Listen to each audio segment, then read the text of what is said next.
ಎಲ್ಲರಿಗೂ ನಾನು ಶಾಂತಲಾ ಸಂತೋಷ್, ಶಾಂತಿನಾದ ಸೈಕಾಲಜಿಸ್ಟ್. ಈ ಒಂದು ಚಾನೆಲ್ ಮೂಲಕ ಮಾನಸಿಕ ನೆಮ್ಮದಿಯ ಕೆಲವು ಅಂಶಗಳನ್ನ ಎಲ್ಲರ ಜೊತೆಗೂ ಸಹ ಶೇರ್ ಮಾಡ್ತಾ ಇರ್ತೀನಿ. ಈ ದಿನ ನಾನು ಡಿಪ್ರೆಸಿವ್ ಡಿಸಾರ್ಡರ್ ಅಂದ್ರೆ ಡಿಪ್ರೆಷನ್ ಈ ಒಂದು ವಿಷಯದ ಬಗ್ಗೆ ಎಲ್ಲರ ಜೊತೆ ಪ್ರಮುಖ ಅಂಶಗಳನ್ನ ನಾನು ಶೇರ್ ಮಾಡ್ತಾ ಇದ್ದೀನಿ. ನಿಮ್ಗೆಲ್ಲರಿಗೂ ಸಹ ಗೊತ್ತು, ಡಿಪ್ರೆಷನ್ ಅಂದ್ರೆ ಖಿನ್ನತೆ. ಖಿನ್ನತೆ ಅಂತ ಹೇಳಿದ್ರೆ ಮಾನಸಿಕವಾದ ಒಂದು ಸಾಮಾನ್ಯ ಅಸ್ವಸ್ಥತೆ ಅಂತ ನಾವು ಕರಿತೀವಿ. ಈ ಒಂದು ಖಿನ್ನತೆಯ ವಿಷಯದಲ್ಲಿ ಪ್ರಮುಖ ಅಂಶಗಳನ್ನ ಈ ಒಂದು ವಿಡಿಯೋ ಮೂಲಕ ನೋಡೋಣ. ಈ ಒಂದು ಖಿನ್ನತೆಯಲ್ಲಿ 3 ತರದ ಅಂದ್ರೆ ತೀವ್ರತೆ ಎಷ್ಟಿರುತ್ತೆ ಅನ್ನೋದನ್ನ ನಾವು ಗಮನಿಸಬೇಕಾದ್ರೆ 3 ವಿಧದಲ್ಲಿ ತೀವ್ರತೆಯನ್ನ ನಾವು ಇದರಲ್ಲಿ ಅಳಿತೀವಿ. ಒಂದನೇದಾಗಿ ಮೈಲ್ಡ್, ಎರಡನೇದಾಗಿ ಮಾಡರೇಟ್, ಆಮೇಲೆ ಮೂರನೇದಾಗಿ ಸಿವಿಯರ್ ಅಂತ ನಾವು ಕರಿಬಹುದು. ನಿಮ್ಗೆಲ್ಲರಿಗೂ ಸಹ ಗೊತ್ತು, ಮೈಲ್ಡ್ ಅಂತ ಹೇಳಿದ್ರೆ ಸ್ವಲ್ಪ ಅಂತ ಅರ್ಥ, ಸೌಮ್ಯ ಸ್ವಭಾವವಾಗಿ ಅಂದ್ರೆ ಸ್ವಲ್ಪನೇ ಅಂತ ಅದರ ಅರ್ಥ, ತೀವ್ರತೆ ಸ್ವಲ್ಪದಲ್ಲಿರತ್ತೆ. ಮಾಡರೇಟ್ ಅಂದ್ರೆ ಮಧ್ಯಮ ಸ್ಥಿತಿಯಲ್ಲಿರತ್ತೆ. ಆಮೇಲೆ ಸಿವಿಯರ್ ಅಂತ ಹೇಳಿದ್ರೆ ತೀವ್ರತರವಾಗಿ ಈ ಒಂದು ಖಿನ್ನತೆಗೆ ಒಳಗಾಗಿರ್ತಾರೆ. ಸೊ ಇಲ್ಲಿ ನಾವು ಮೈಲ್ಡ್, ಮಾಡರೇಟ್ ಆಮೇಲೆ ಸಿವಿಯರ್ ಈ ಒಂದು ತೀವ್ರತೆಯಲ್ಲಿ ನಾವು ಈ ಒಂದು ಖಿನ್ನತೆಯನ್ನ ನಾವು ಅಳಿತೀವಿ. ಇದರ ಪ್ರಕಾರವಾಗಿ ಇದಕ್ಕೆ ಮನೋತಜ್ಞರಿಂದ ಚಿಕಿತ್ಸೆಯನ್ನ ನಾವು ಕೊಡ್ಬೇಕಾಗತ್ತೆ. ಸೊ ಈ ಒಂದು ಖಿನ್ನತೆಗೆ ಒಂದು ವಿಷಯವಾಗಿ ನಾವು ನೋಡಿದಾಗ ಜಾಗತಿಕವಾಗಿ 5% ಜನರು ಈ ಒಂದು ಖಿನ್ನತೆಗೆ ಒಳಗಾಗಿದ್ದಾರೆ. WHO ಅಂದ್ರೆ ವರ್ಲ್ಡ್ ಹೆಲ್ತ್ ಆರ್ಗನೈಸೇಷನ್ 2023 ವರದಿಯ ಪ್ರಕಾರ 5% ಅಷ್ಟು ಜನರು ಈ ಒಂದು ಖಿನ್ನತೆಗೆ ಒಳಗಾಗಿದ್ದಾರೆ.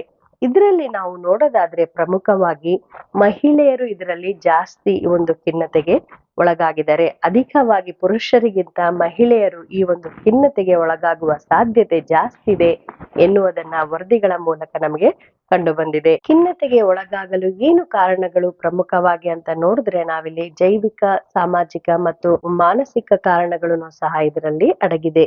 ಕಾರಣಗಳು ಹೇಗಿರುತ್ತೆ ಅಂತ ಹೇಳಿದ್ರೆ, ವ್ಯಕ್ತಿ ಯಾವುದಾದರೂ ಒಂದು ನೋವಿನ ಘಟನೆಗೆ ಒಳಗಾಗಿದ್ರೆ ಅಂದ್ರೆ ಒಂದು ಅಥವಾ ಅದಕ್ಕಿಂತ ಜಾಸ್ತಿ ಒಂದು ನೋವಿನ ಘಟನೆಗೆ ಅವರು ಹಠಾತ್ತಾಗಿ ಅವರು ಒಳಗಾದ್ರೆ ಇದರಿಂದ ಮಾನಸಿಕ ಖಿನ್ನತೆಗೆ ಒಳಗಾಗುವ ಒಂದು ಸಾಧ್ಯತೆ ಜಾಸ್ತಿ ಆಗಿರುತ್ತೆ. ಉದಾಹರಣೆಗೆ, ಶಾಲೆಯಲ್ಲಿ ವಿದ್ಯಾರ್ಥಿಗಳು ಹಠಾತ್ತಾಗಿ ಯಾವ್ದಾದ್ರು ಒಂದು ಮಾನಸಿಕ ಒಂದು ಅವರ ಒಂದು ಶಾಂತಿಗೆ ಧಕ್ಕೆ ತರುವಂತಹ, ಮನಸ್ಸಿಗೆ ನೋವುಂಟು ಮಾಡುವಂತಹ ಪರಿಸ್ಥಿತಿಗೆ ಗುರಿಯಾದ್ರೆ, ಪದೇ ಪದೇ ಇಂತಹ ಪರಿಸ್ಥಿತಿಗಳು ನಿರ್ಮಾಣ ಆದ್ರೆ ಇದರಿಂದನೂ ಸಹ ಖಿನ್ನತೆಗೆ ಒಳಗಾಗ್ತಾರೆ. ವ್ಯಕ್ತಿಗಳನ್ನು ಸಹ ಅವರು ಕೆಲಸ ಮಾಡುತ್ತಿರುವ ಪ್ರದೇಶದಲ್ಲಿರಬಹುದು, ಕುಟುಂಬದಲ್ಲಿರಬಹುದು, ಅವರ ಜೀವನದಲ್ಲಿ ಒಂದು ಅಥವಾ ಒಂದಕ್ಕಿಂತ ಜಾಸ್ತಿ ಅವರ ಮನಸ್ಸಿನ ಮೇಲೆ ನೋವುಂಟು ಮಾಡುವ ಘಟನೆಗಳು ನಡೀತಾ ಇದ್ರೆ ಅದರಿಂದ ಮಾನಸಿಕವಾದ ಖಿನ್ನತೆಗೆ ಒಳಗಾಗುವ ಸಾಧ್ಯತೆಗಳನ್ನು ಸಹ ಜಾಸ್ತಿ ಆಗಿರುತ್ತೆ. ಉದಾಹರಣೆಗೆ, ಆರ್ಥಿಕವಾದ ಒಂದು ನಷ್ಟ ಇರಬಹುದು, ವಿದ್ಯಾಭ್ಯಾಸದಲ್ಲಿ ಹಿನ್ನಡೆ ಇರಬಹುದು, ಅಥವಾ ಕುಟುಂಬದಲ್ಲಿ ಸಂಬಂಧಗಳ ಕಲಹ ಇರಬಹುದು. ಈ ರೀತಿಯಾದ ಮನಸ್ಸಿಗೆ ನೋವುಂಟು ಮಾಡುವ ಈ ಒಂದು ಕಾರಣಗಳಿಂದ ವ್ಯಕ್ತಿಗಳು ಮಾನಸಿಕ ಖಿನ್ನತೆಗೆ ಗುರಿಯಾಗ್ತಾ ಇರ್ತಾರೆ. ಈ ಒಂದು ಮಾನಸಿಕ ಖಿನ್ನತೆಗೆ ಗುರಿಯಾದ ವ್ಯಕ್ತಿಗಳ ಲಕ್ಷಣಗಳು ಹೇಗಿರುತ್ತೆ ಅಂತ ಹೇಳಿದ್ರೆ, ಅವರಿಗೆ ಜೀವನದಲ್ಲಿ ನಿರಾಶೆ, ಹತಾಶೆ ಭಾವ ಜಾಸ್ತಿಯಾಗಿರುತ್ತೆ. ಈ ಒಂದು ಹತಾಶೆ ಭಾವದ ಜೊತೆಗೆ ಯಾವುದರಲ್ಲಿನೂ ಸಹ ಆಸಕ್ತಿ ಇರುವುದಿಲ್ಲ. ಆಮೇಲೆ ಅವರ ಒಂದು ನಿದ್ದೆಯಲ್ಲಿ, ಊಟದಲ್ಲಿ ವ್ಯತ್ಯಾಸ ಆಗ್ತಾ ಇರುತ್ತೆ. ಆಮೇಲೆ ಅವರ ಒಂದು ಆಲೋಚನೆಯಲ್ಲಿ ಆತ್ಮಹತ್ಯೆ ಮಾಡಿಕೊಳ್ಳುವ ಒಂದು ಯೋಚನೆಗಳನ್ನು ಸಹ ನಡೀತಾ ಇರುತ್ತೆ. ಜೀವನದಲ್ಲಿ ಯಾವುದೊಂದನ್ನು ಸಹ ಹೊಸ ಒಂದು ಕಾರ್ಯವನ್ನ ತೆಗೆದುಕೊಳ್ಳಲು ಅವರಿಗೆ ಅವರ ಒಂದು ಶಕ್ತಿ ಸಾಮರ್ಥ್ಯಗಳ ಮೇಲೆ ನಂಬಿಕೆ ಇರುವುದಿಲ್ಲ. ಅವರ ಮೇಲೆ ಆತ್ಮಗೌರವನೂ ಇರುವುದಿಲ್ಲ. ಜೀವನವನ್ನು ತೆಗೆದುಕೊಳ್ಬೇಕು, ಇವರು ಇರ್ಲೇಬಾರ್ದು ಅನ್ನುವ ಆಲೋಚನೆಗಳನ್ನು ಸಹ ಬರ್ತಾ ಇರತ್ತೆ. ಸೊ ಈ ರೀತಿಯಾದ ಒಂದು ಹತಾಶ ಮನೋಭಾವದಲ್ಲಿ ಈ ವ್ಯಕ್ತಿಗಳು ಅಂದ್ರೆ ಯಾರು ಖಿನ್ನತೆಗೆ ಒಳಗಾಗಿರ್ತಾರೋ ಈ ವ್ಯಕ್ತಿಗಳು ಹೀಗಿರ್ತಾರೆ. ಸೊ ಈ ಒಂದು ಖಿನ್ನತೆಗೆ ಯಾವುದೇ ಒಂದು ಪರಿಹಾರ ಇಲ್ವಾ? ಈ ಒಂದು ಖಿನ್ನತೆ ಬಂದಾಗ ಏನ್ ಮಾಡ್ಬೇಕು ಅಂತ ನೀವು ಕೇಳಿದ್ರೆ, ಮೊದಲನೇದಾಗಿ ಸೆಲ್ಫ್ ಕೇರ್ ಅಂತ ನಾವು ಏನ್ ಕರಿತೀವಿ, ಖಿನ್ನತೆಯಿಂದ ನಾವು ಸ್ವಲ್ಪ ನಿಭಾಯಿಸಿಕೊಳ್ಳೋದಕ್ಕೆ, ಆಮೇಲೆ ಅದರಿಂದ ಹೊರಗಡೆ ಬರೋದಕ್ಕೆ ಸ್ವಯಂ ಆರೈಕೆ ಅನ್ನೋದು ತುಂಬಾ ಮುಖ್ಯ.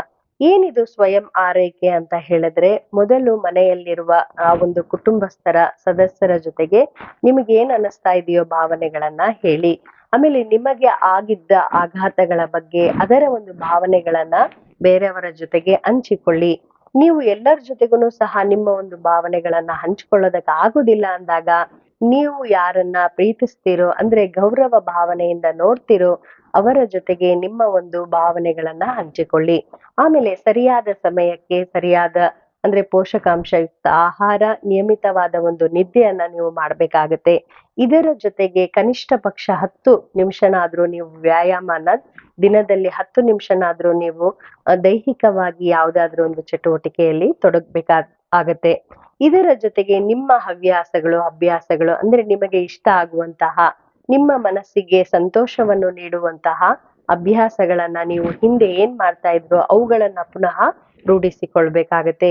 ಇದರ ಜೊತೆಗೆ ಅಂದ್ರೆ ಸ್ವಯಂ ಆರೈಕೆ ಜೊತೆಗೆ ಮನಃಶಾಸ್ತ್ರಜ್ಞರನ್ನ ನೀವು ಭೇಟಿ ಆಗ್ಲೇಬೇಕು. ಮನೋವೈದ್ಯರ ಸಲಹೆ ಸೂಚನೆಯ ಪ್ರಕಾರ ಸ್ವಲ್ಪ ನೀವು ಅವರ ಒಂದು ಚಿಕಿತ್ಸೆಗೆ ನೀವು ಒಳಗಾದಾಗ ಈ ಒಂದು ಖಿನ್ನತೆಯಿಂದ ಹೊರಗಡೆ ಬರಬಹುದು. ಈ ಒಂದು ಖಿನ್ನತೆಯಿಂದ ಹೊರಗಡೆ ಬರ್ಬೇಕಾದ್ರೆ ಅವರಷ್ಟೇ ಒಂದು ಕರ್ತವ್ಯದ ಜೊತೆಗೆ ನಿಮ್ಮ ಒಂದು ಸ್ವಯಂ ರಕ್ಷಣೆ ಇರಬಹುದು, ಸ್ವಯಂ ಒಂದು ಆರೈಕೆ ಇರಬಹುದು, ದಿನನಿತ್ಯದ ಚಟುವಟಿಕೆಗಳಿರಬಹುದು, ಇವನು ಸಹ ಈ ಒಂದು ಖಿನ್ನತೆಯಿಂದ ಹೊರಗಡೆ ಬರೋದಕ್ಕೆ ಅನುಕೂಲ ಆಗತ್ತೆ. ಈ ಒಂದು ಮನಃಶಾಸ್ತ್ರಜ್ಞರ ಹತ್ರ ಹೋದಾಗ ಇದಕ್ಕೋಸ್ಕರನೇ ಅಂದ್ರೆ ಖಿನ್ನತೆಗೋಸ್ಕರನೇ ಹಲವಾರು ಚಿಕಿತ್ಸೆಗಳನ್ನ ನಾವು ನೋಡಬಹುದು. ಖಿನ್ನತೆಗೆ ಪರಿಣಾಮಕಾರಿಯಾದ ಚಿಕಿತ್ಸೆಗಳು ಹಲವಾರು ಇದೆ. ಇದರಲ್ಲಿ ಉದಾಹರಣೆಗೆ ನೀವು ನೋಡೋದಾದ್ರೆ ಬಿಹೇವಿಯರಲ್ ಆಕ್ಟಿವೇಶನ್ ಅಂದ್ರೆ ಈ ಒಂದು ನಮ್ಮ ವರ್ತನೆಗಳನ್ನ ಸಕ್ರಿಯಗೊಳಿಸುವುದು, ಈ ಒಂದು ಚಿಕಿತ್ಸೆನೂ ಸಹ ಪರಿಣಾಮಕಾರಿಯಾಗಿದೆ. ಇದರ ಜೊತೆಗೆ CBT ಅಂತ ನಾವೇನ್ ಕರಿತೀವಿ, ಕಾಗ್ನಿಟಿವ್ ಬಿಹೇವಿಯರಲ್ ಥೆರಪಿ, ಅರಿವಿನ ಈ ಒಂದು ವರ್ತನೆಯ ಒಂದು ಸಕ್ರಿಯಗೊಳಿಸುವುದು, ಆ ಒಂದು ಚಿಕಿತ್ಸೆನೂ ಸಹ ಇದರಲ್ಲಿ ತುಂಬಾ ಪರಿಣಾಮಕಾರಿಯಾಗಿ ಪ್ರಭಾವವನ್ನ ಬೀರುತ್ತೆ. ಪ್ರಾಬ್ಲಮ್ ಸಾಲ್ವಿಂಗ್ ಥೆರಪಿ ಅಂತ ನಾವ್ ಏನ್ ಕರಿತೀವಿ ಅಂದ್ರೆ ಸಮಸ್ಯೆಗಳ ಒಂದು ಪರಿಹಾರವನ್ನ ನೋಡೋದು, ಅಂದ್ರೆ ಈ ಒಂದು ಸಮಸ್ಯೆಗೆ ಏನು ಪರಿಹಾರ ಅನ್ನುವ ಈ ಒಂದು ಚಿಕಿತ್ಸಾ ವಿಧಾನವನ್ನು ಸಹ ಇಲ್ಲಿ ನಾವು ನೋಡಬಹುದು. ಇದರ ಜೊತೆಗೆ ಇಂಟರ್ಪರ್ಸನಲ್ ಸೈಕೋಥೆರಪಿ, ಈ ಒಂದು ಚಿಕಿತ್ಸಾ ವಿಧಾನವನ್ನು ಸಹ ನೋಡಬಹುದು. ಈ ರೀತಿಯಾದ ಹಲವಾರು ಚಿಕಿತ್ಸಾ ವಿಧಾನಗಳನ್ನ ಈ ಒಂದು ಖಿನ್ನತೆಯಿಂದ ಹೊರಗಡೆ ಬರೋದಕ್ಕೆ ಮನಃಶಾಸ್ತ್ರಜ್ಞರು ಈ ಒಂದು ಎಲ್ಲಾ ವಿಧಾನಗಳನ್ನು ಸಹ ಪರಿಣಾಮಾತ್ಮಕವಾಗಿ ವ್ಯಕ್ತಿಗಳ ಒಂದು ಸಾಮಾಜಿಕ ಮತ್ತು ಅವರ ಕುಟುಂಬದ ಜೊತೆಗೆ ಸರಿಯಾಗಿ ಒಂದು ಜೀವನವನ್ನ ನಡೆಸೋದಕ್ಕೆ ಪರಿಣಾಮಕಾರಿಯಾದ ಚಿಕಿತ್ಸಾ ವಿಧಾನಗಳು ಇದೆ. ಈ ಒಂದು ಖಿನ್ನತೆಗೆ ಒಳಗಾದಾಗ ನಮ್ಗೆ ಹೇಗ್ ಗೊತ್ತಾಗುತ್ತೆ ಖಿನ್ನತೆಗೆ ಇವರು ಒಳಗಾಗಿದ್ದಾರೆ ಅಂದ್ರೆ 1 ವಾರಕ್ಕಿಂತ ಜಾಸ್ತಿ ಅಥವಾ 2 ವಾರಕ್ಕಿಂತ ಜಾಸ್ತಿ ಈ ಒಂದು ವ್ಯಕ್ತಿಗಳು, ಖಿನ್ನತೆಗೆ ಒಳಗಾದ ವ್ಯಕ್ತಿಗಳು ಅವರ ಹತಾಶೆಯಲ್ಲಿ ಇರ್ತಾರೆ. ಅವರ ಜೀವನ ಶೈಲಿ ಹಠಾತ್ ಆಗಿ ಬದಲಾವಣೆ ಹೊಂದಿರುತ್ತೆ. ಎಲ್ಲದರಲ್ಲಿನೂ ಸಹ ನಿರಾಸಕ್ತಿ ಇರುತ್ತೆ. ಆಮೇಲೆ ದುಃಖದಲ್ಲಿರ್ತಾರೆ. ಯಾರನ್ನೂ ಸಹ ಮಾತನಾಡಿಸುವುದಿಲ್ಲ. ಹೀಗೆ ಅವರ ಒಂದು ಜೀವನ ಶೈಲಿ ಸಂಪೂರ್ಣವಾಗಿ ಬದಲಾವಣೆ ಆಗಿರುತ್ತೆ. 1 ವಾರಕ್ಕಿಂತ ಜಾಸ್ತಿ, ಆಮೇಲೆ 2 ವಾರಕ್ಕಿಂತ ಜಾಸ್ತಿಯಾಗಿ ಇಂತಹ ಲಕ್ಷಣಗಳು ಈ ಒಂದು ವ್ಯಕ್ತಿಯಲ್ಲಿ ನಾವು ಗಮನಿಸಿದಾಗ ಅವರನ್ನು ತಡ ಮಾಡದೆ, ಕಡೆಗಣನೆ ಮಾಡದೆ ವೈದ್ಯರನ್ನ ಸಂಪರ್ಕದಲ್ಲಿ ನಾವು ತೆಗೆದುಕೊಂಡು ಹೋಗ್ಬೇಕಂತವ್ರಿಗೆ. ಆಮೇಲೆ ಮನಃಶಾಸ್ತ್ರಜ್ಞರ ಹತ್ರ ಕರ್ಕೊಂಡು ಹೋದಾಗ ಅವರಿಗೆ ತಕ್ಕಂತಹ ಅಂದ್ರೆ ನೀವು ನೋಡಿದ್ರಿ ಈ ಒಂದು ಖಿನ್ನತೆಯಲ್ಲಿ 3 ವಿಧವಾಗಿ ನೋಡ್ತಾರೆ, ಮೈಲ್ಡ್, ಮಾಡರೇಟ್, ಆಮೇಲೆ ಸಿವಿಯರ್ ಅಂತ.